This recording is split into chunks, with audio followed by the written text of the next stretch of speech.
அனைவருக்கும் தெய்வீக வணக்கம்.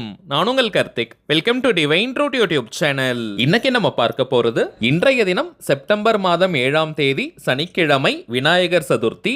எப்பேற்பட்ட ஆசை கோரிக்கையாக இருந்தாலும் சரி, அது ராக்கெட் வேகத்தில் நிறைவேற இரவு 12 மணிக்குள் இதை செய்யுங்கள் போதும். முதல் விஷயம், நம்ம சேனலுடைய அனைத்து சப்ஸ்கிரைபர்ஸ் மற்றும் வியூவர்ஸ்களுக்கு இனிய விநாயகர் சதுர்த்தி நல்வாழ்த்துக்கள். கடந்த 2 நாட்களாகவே நம்ம சேனலுடைய கமெண்ட் பாக்ஸ்ல நிறைய பேர் எனக்கு விநாயகர் சதுர்த்தி வாழ்த்துக்களை தெரிவிக்கிறீங்க. உங்க எல்லாருக்குமே என்னுடைய மனமார்ந்த நன்றிகளை தெரிவிச்சுக்கிறேங்க. மேலும் உங்க வீட்ல இருக்கக்கூடிய எல்லாருக்குமே என்னுடைய வாழ்த்துக்களை நீங்க சொல்லிடுங்க. இன்றைய விநாயகர் சதுர்த்தியை முன்னிட்டு நம்ம டிவைன் ட்ரூத் சேனல்ல ஆல்ரெடி 2 சிறப்பு பதிவுகளை நம்ம அப்லோட் பண்ணியிருக்கோம். இன்றைய தினமும் சில முக்கியமான சிறப்பு பதிவுகளை நம்ம பார்க்க போறோம். நம்ம சேனலை ரெகுலரா பார்க்கிறவங்களுக்கு தெரியும், எந்த ஒரு ஆன்மீக விசேஷ நாட்களாக இருந்தாலும் அன்றைய தினம் முறைப்படி விரதங்கள் பூஜைகள் செய்ய முடியாதவங்க மற்றும் கோவிலுக்கு போக முடியாதவர்களுக்காக எளிமையான ஆற்றல் வாய்ந்த தாந்திரிக முறைகள் வழிபாட்டு முறைகளை பார்த்துக்கிட்டு இருக்கோம். அதன் அடிப்படையில் இப்ப நம்ம பார்க்க போறது உங்களுடைய எப்பேற்பட்ட ஆசையையும் நிறைவேற்றி வைக்கக்கூடிய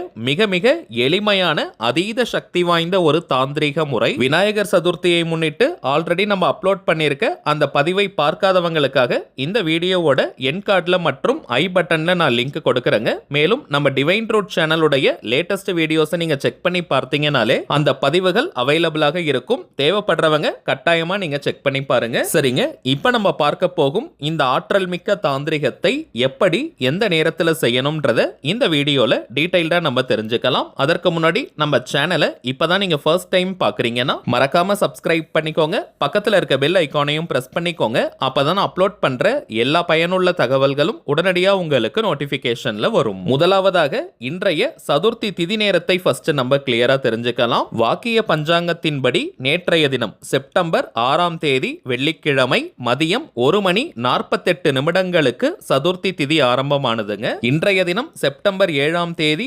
சனிக்கிழமை பிற்பகல் 3:38 வரை சதுர்த்தி திதி நிறைவாக நமக்கு இருக்குங்க. இப்ப நம்ம பார்க்க போகும் இந்த தாந்திரிகத்தை இன்றைய தினம் நீங்க விநாயகர் வழிபாட்டை முடிச்சிட்டு, அதாவது விநாயகர் சதுர்த்திக்கான பூஜைகளை முடிச்சிட்டு இந்த மெத்தடை நீங்க ஃபாலோ பண்ணுங்க. ராகு காலம், யமகண்டம், குளிகைன்னு எந்த நேரத்தையும் நம்ம பார்க்க வேண்டிய அவசியம் இல்லை. தவிர்க்க முடியாத காரணத்தினால இன்றைய தினம் பிற்பகல் 3:38 இந்த மெத்தடை ஃபாலோ பண்ண முடியாதவங்க இன்றைய தினம் நள்ளிரவு 12 மணி வரை இருக்கும் அந்த இடைப்பட்ட நேரத்துக்குள்ள எப்ப வேணாலும் இந்த டெக்னிக்கை நீங்க செய்யலாம். சூரிய உதயத்தின் போது எந்த திதியின் ஆதிக்கம் நிறைவாக இருக்கோ அந்த திதியின் அதிர்வலைகள் நாள் முழுவதுமே நமக்கு பலமாக இருக்கும். சோ இன்றைய தினம் இந்த வீடியோவை நீங்க பார்க்கிற இந்த நேரத்திலிருந்து நள்ளிரவு 12 மணிக்குள்ளாக எப்ப வேணாலும் இந்த மெத்தடை நீங்க ஃபாலோ பண்ணலாம். வருடத்தில் 2 நாட்கள்ல நம்ம ஆரம்பிக்கும் எந்த ஒரு செயலாக இருந்தாலும் அது வெற்றியில் முடியும். அதுல முக்கியமானது விநாயகர் சதுர்த்தி, இரண்டாவது விஜயதசமி. இந்த 2 நாட்களுமே நம்ம ராகு காலம், யமகண்டம், குளிகைன்னு எதையுமே பார்க்க வேண்டிய அவசியம் இல்லை. இந்த நாட்களில் எந்த நேரத்துல எந்த ஒரு செயலை ஆரம்பித்தாலும் அது வெற்றியில் முடியும். சோ இந்த அற்புதமான வாய்ப்பை நம்ம எல்லாருமே பயன்படுத்திக்கணும். சரிங்க, இந்த தாந்திரிகம் செய்ய போறவங்களுக்கு சில கட்டுப்பாடுகள் இருக்குங்க. அதாவது நீங்க குளிச்சுட்டு தான் இந்த மெத்தடை ஃபாலோ பண்ணணும். தலைக்கு குளிக்கணும்ன்ற அவசியம் கூட கிடையாதுங்க. நார்மலா நீங்க குளித்தாலே போதும். அதே போல இந்த தாந்திரிகம் செய்ய போறவங்க இன்றைய நாள் முழுவதும் அசைவத்தை தவிர்க்கணும். பெண்கள் தீட்டு நேரமாக இருந்தால் இந்த தாந்திரிகத்தை நீங்க தவிர்த்திடுங்க. அப்படி இருந்தால் வீட்டில் இருக்கக்கூடிய வேறு உறுப்பினர்கள் கிட்ட சொல்லி இந்த மெத்தடை ஃபாலோ பண்ண சொல்லுங்க. பெண்கள் தீட்டை தவிர்த்து வேறு எந்த வகையான தீட்டாக இருந்தாலும் தாராளமாக இந்த மெத்தடை நீங்க ஃபாலோ பண்ணலாம். ஆண்கள் பெண்கள் எல்லாருமே இந்த தாந்திரிகத்தை செய்யலாம். அதே போல இத்தனை கோரிக்கைகளுக்காக மட்டும்தான் இந்த மெத்தடை யூஸ் பண்ணணும்னு கிடையாதுங்க. உங்களுடைய நியாயமான கோரிக்கை எத்தனை இருந்தாலும் சரி, எவ்வளவு பெரியதாக இருந்தாலும் சரி, தாராளமாக இந்த தாந்திரிகத்தை நீங்க செய்யலாம். தாந்திரிக முறையினாலே அதற்கு சில புறப்பொருட்கள் தேவை. இந்த மெத்தடுக்கு பிரதானமாக நமக்கு தேவைப்படுவது அரச மர இலைகள். ஒரு கோரிக்கைக்கு ஒரு இலையை நம்ம பயன்படுத்தணும். இது போல உங்களுக்கு எத்தனை கோரிக்கைகள் இருக்கோ அத்தனை இலைகளை நீங்க எடுத்துக்கோங்க. கோவிலில் இருக்கக்கூடிய அரசமர இலையை கூட நீங்க எடுத்துக்கலாம். ஆனால் முக்கியமான விஷயம், சாயங்காலம் 6 மணிக்கு பிறகு இந்த இலையை நம்ம பறிக்க கூடாதுங்க. இந்த மெத்தடை இரவு 12 மணி வரைக்கும் நீங்க ஃபாலோ பண்ணலாம். அந்த இலையை ஆனால் 6 மணிக்கு முன்பாக நீங்க எடுத்து வச்சுக்கோங்க. கோவில்ல இருந்து கூட இந்த இலையை நீங்க எடுக்கலாம், தவறு கிடையாதுங்க. மேலும் ரோட் சைட்ல கூட நிறைய அரச மரங்கள் இருக்கும், அதிலிருந்தும் நீங்க இலையை எடுத்துக்கலாம். கீழே இருக்கக்கூடிய இலையை எடுக்க கூடாதுங்க. அதாவது உதிர்ந்து கிடக்கும் இலையை நம்ம எடுக்க கூடாது. மரத்திலிருந்து தாங்க நம்ம பறிக்கணும். கோவில்கள்லாம் பார்த்தோம்னா நிறைய தாழ்ந்த கிளைகள் இருக்கும், அதுல இருந்து இலைகளை நீங்க எடுத்துக்கோங்க.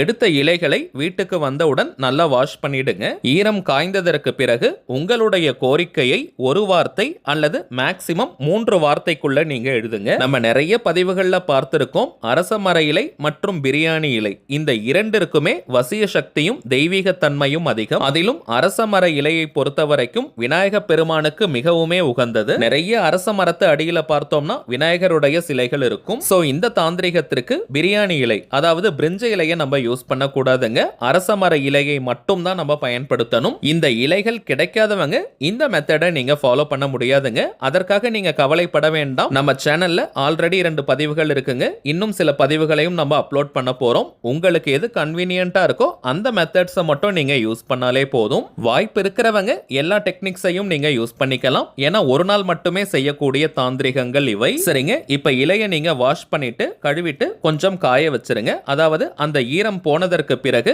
இப்ப நம்ம டிஸ்பிளேல தெரிவதை போல உங்களுடைய கோரிக்கையை நீங்க எழுதணும். ரெட் கலர், கிரீன் கலர் அல்லது ப்ளூ கலர் பெண்ணால நீங்க எழுதலாம். கருப்பு நிறம் பிளாக் கலர் மட்டும் தவிர்த்திடுங்க. உங்களுடைய கோரிக்கையை ஒரு வார்த்தை அல்லது அதிகபட்சம் 3 வார்த்தைக்குள்ள எழுதிட்டு அதற்கு கீழே ஸ்வஸ்திக் சிம்பிள் இப்ப நம்ம டிஸ்பிளேல தெரியக்கூடிய இந்த குறியீட்டை வரையணும். இது விநாயக பெருமானுக்கு உரிய குறியீடு. சரிங்க, சில உதாரணங்களை நம்ம பார்க்கலாம். இதே போல உங்களுடைய கோரிக்கைக்கு நீங்க எழுதுங்க. காரிய தடை இருக்கிறவங்க பெயர், புகழ், காரிய சித்தின்னு நம்ம எழுதணும். படிக்கிற பசங்களுக்காக கல்வி முன்னேற்றம்னு நம்ம எழுதணும். கணவன் மனைவிக்குள்ள பிரச்சனைகள் இருக்கிறவங்க கணவன் மனைவி ஒற்றுமைன்னு எழுதணும். அதே போல குடும்பத்துல பிரச்சனைகள் இருக்கிறவங்க எல்லா உறவுகள் கிட்டையும் பகை இருக்கிறவங்க குடும்ப ஒற்றுமைன்னு எழுதணும். தொழில் வளர்ச்சி செய்யும் உத்தியோகத்துல முன்னேற்றம் ஏற்படணும்ன்றதுக்காக உத்தியோகம் மற்றும் தொழில் வளர்ச்சின்னு எழுதணும். குழந்தை பாக்கியத்திற்காக காத்துக்கிட்டு இருக்கிறவங்க குழந்தை வரம்னு எழுதணும். திருமண தடை இருக்கிறவங்க திருமணம்னு எழுதினாலே போதும். பணம் தொடர்பான எந்த விதமான பிரச்சனைகளாக இருந்தாலும் பணம், செல்வம்னு நம்ம எழுதணும். எல்லா கோரிக்கையும் எழுதிட்டு எல்லாத்திற்கு கீழையும் அந்த ஸ்வஸ்திக் சிம்பிளை மறக்காம நீங்க வரைஞ்சிடுங்க. இப்ப ஒரு கைப்பிடி அளவிற்கு பச்சரிசி நீங்க எடுத்துக்கோங்க. பச்சரிசி கிடைக்காதவங்க சாப்பாட்டிற்காக நீங்க பயன்படுத்தக்கூடிய எந்த வகை அரிசியை வேணாலும் எடுத்துக்கலாம். அதுல 1 ஸ்பூன் அளவிற்கு மஞ்சள் தூளை நீங்க சேர்த்து அட்சதை போல நல்லா மிக்ஸ் பண்ணிக்கோங்க. பிறகு ஒரு சின்ன பாக்ஸ்ல மஞ்சள் கலந்த அரிசியை போட்டுட்டு அதற்குள்ள எழுதி வச்சிருக்க அந்த இலையையும் நீங்க போட்டு நல்லா டைட்டா மூடிடுங்க. பிளாஸ்டிக் பாக்ஸ் நீங்க எடுத்துக்கலாம் அல்லது கண்ணாடி பாட்டில் வச்சிருக்கீங்கன்னா எடுத்துக்கலாம் அல்லது ஸ்டீல் டிஃபன் பாக்ஸ் மாதிரி வச்சிருக்கீங்கன்னா அதை கூட நீங்க எடுத்துக்கலாம். ஆனால் அனைத்திற்குமே மூடி இருக்கணும். ஓபன்ல நம்ம வைக்க கூடாதுங்க. உங்களுக்கு எத்தனை கோரிக்கைகள் இருக்கோ அத்தனை கோரிக்கைகளையும் எழுதி ஒரே பாக்ஸ்ல இப்ப நம்ம டிஸ்பிளேல தெரிவதை போல நீங்க போட்டு வச்சிருங்க. கண்டிப்பா எல்லார் வீட்லயுமே விநாயகர் போட்டோ அல்லது விக்கிரகம் இருக்கும். அதற்கு பக்கத்துல இந்த பாக்ஸ் நீங்க வச்சிருங்க. 48 நாட்களுக்கு பிறகு அந்த அரிசி மற்றும் இலையை நீங்க கால்படாத இடம் அல்லது செடிகள் புதர்களுக்கு பக்கத்துல போடலாம். அல்லது வீட்டு பக்கத்துல ஏரிகள், குளங்கள், கிணறு, ஆறு, கடல் போன்ற நீர்நிலைகள் இருந்தால் அங்கேயும் இதை நீங்க போடலாம். 48 நாட்களுக்கு பிறகு இதை மறக்காமல் செஞ்சிருங்க. இப்ப நம்ம பார்த்ததை போல ஒரு பாயிண்ட் கூட மிஸ் பண்ணாம கரெக்டா இந்த தாந்திரிகத்தை செஞ்சு பாருங்க. உங்களுடைய அனைத்து கோரிக்கைகளும் அசுர வேகத்தில் நிறைவேறும். சரிங்க, அவ்வளவுதான் இந்த பதிவு. நிச்சயமா உங்களுக்கு பயனுள்ளதா இருந்திருக்கும்னு நினைக்கிறேன். மேலும் இந்த வீடியோ உங்களுக்கு பிடிச்சிருந்தா மறக்காம லைக் பண்ணுங்க. நம்ம சேனலையும் சப்ஸ்கிரைப் பண்ணிக்கோங்க. தேவைப்பட்டுச்சுன்னா உங்க ஃப்ரெண்ட்ஸ் அண்ட் ஃபேமிலிக்கும் இந்த வீடியோவை ஷேர் பண்ணுங்க. அடுத்ததா இன்னொரு முக்கியமான தலைப்போட நான் உங்களை சந்திக்கிறேன். என்றும் அன்புடன் கார்த்திக். நன்றி.